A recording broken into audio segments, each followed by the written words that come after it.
Pamilyang Aswang. Unang araw ni Jessa sa Samar. Gamit ang lumang journal ng kanyang lola, nagsimula siyang magsaliksik tungkol sa mga kababalaghan ng kanilang probinsya.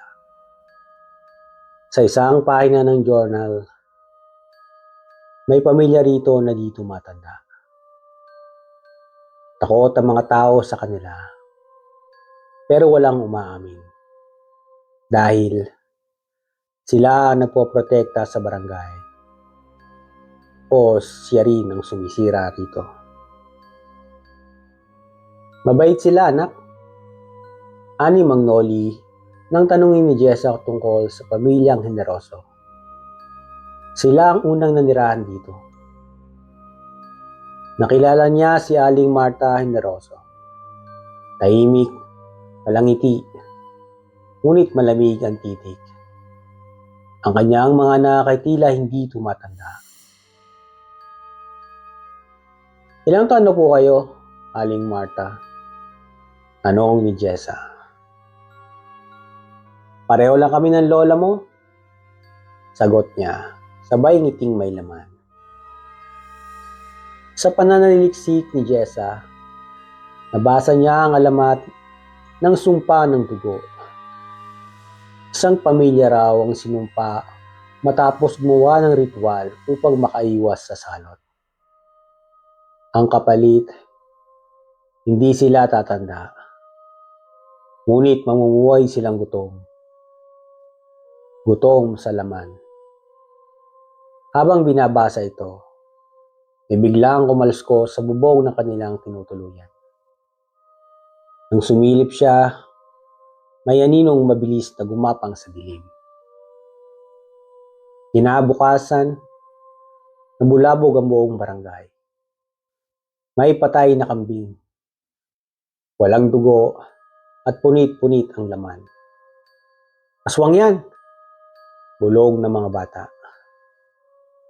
Mga ligaw na hayop lang yan. Ani Aling Marta. Ngunit kita sa mukha niyang may pag-alala. Lalong lumalim ang paghihinala ni Jessa. Napansin niyang tuwing bilog ang buwan, laging may nawawalang hayop o tao. Sinundan niya ang isang gabi ang panganay na anak ni Aling Marta, si Eladio. Hindi siya nakapaghanda sa kanyang nakita. Nag-iba ito ng anyo, naging hayop, naging nilalang na may matatalas na kuko at pangil.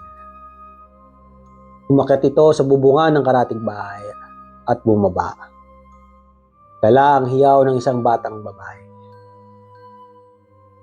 Isinumbong niya kay Mang Noli ang nakita. Alam ko na yan, Jessa. Sagot ng matanda. Pero may kasunduan tayo sa kanila.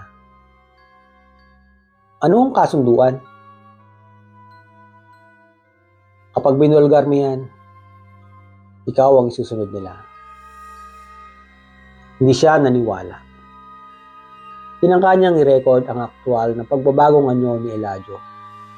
Ngunit nahuli siya. Isang umaga, nagising ang buong barangay sa ingay. Nawawala si Jessa. Isang basang cellphone lang ang natagpuan sa ilog. May huling video. Kung napanood niyo to, totoo ang alamat. Hindi tao ang pamilyang Generoso. Huwag kayong biglang nag-black screen. Isang mukha ng nilalang at sumulpot sa dulo ng video. Nakatingin. Nakasimangot. May dugo sa labi.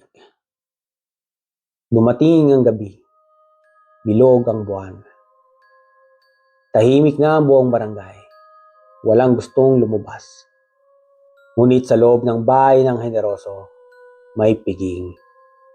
Amoy dugo at amoy laman. Sa silong, may hawla. At naroon si Jessa. Buhay, ngunit sugatan. Isa ka na sa amin, ani Aling Marta. Tanggapin mo ang gutom. Isang taon ang lumipas. Isang bagong dalaga mula sa Maynila ang dumating. Thesis din daw ang tungkol sa alamat. Sa gilid ng kalsada, may isang babae na may malamig ang titig. Hindi mo mapapansin kung hindi mo siya titignan muli. Si Jessa. Ngayon, siya na nagbabantay sa barangay Dapdap. Sa ilalim ng ngiti, gutom pa rin siya.